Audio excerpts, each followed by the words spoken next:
In this video I'm just going to have a little bit of a chat about this bracket that goes on the back of the injector pump like this. You see what I mean? It goes onto there, and it's a supporting bracket that holds the rear of the pump onto the engine block. You know, it's sandwiched between this piece, this oil separator. Now the problem with this was it was on slots, and the slots allowed the pump, after a period of time, it can move a little bit. So if I was just to push some bolts through here, just loose, and just hold them on the back, you can see that that bracket can move in and out. Now over a period of time, if the belt's been too tight, the pump can move inwards towards the centre of the engine, towards the crankshaft, and the vibrations, etc., will allow that to move a little bit. So they came up with a better idea, and it's this one. Now just before we go, let's give you some part numbers of this, because I've got them written down on a piece of paper. This one here, this is the old one, this is on the earlier engines, and this is ERR6725. This is without the bushings. This one is ERR6835. Now although this is an aftermarket one, it was made in the UK, I found out, and hopefully the holes are in the right place, because if we put the bolts through here like they're supposed to fit, I'll have to probably turn this a little bit,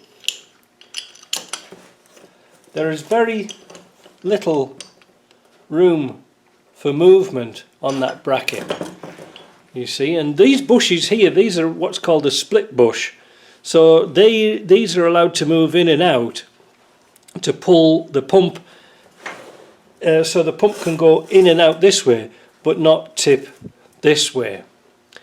Now if, for example, the pump is a little bit this way and you've fitted the uprated timing belt kit, the belt will still wear out, because the pulley is trying to the angle of the pulley means that the belt's going to always run forwards.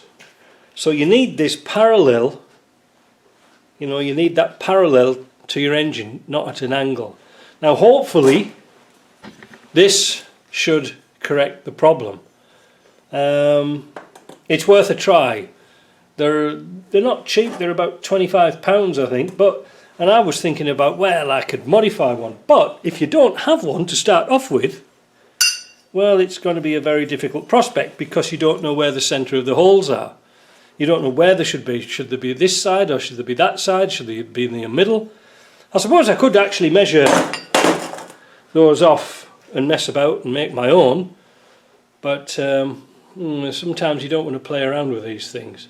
So anyway, that's a modification that Land Rover did, and also another modification they did, and I did say it in one of my videos, when tightening up the belt, the tension on the belt used to be 15 Newton meters, and now they've taken that down to 11 Newton meters. So there must be something about the tightness of the belt.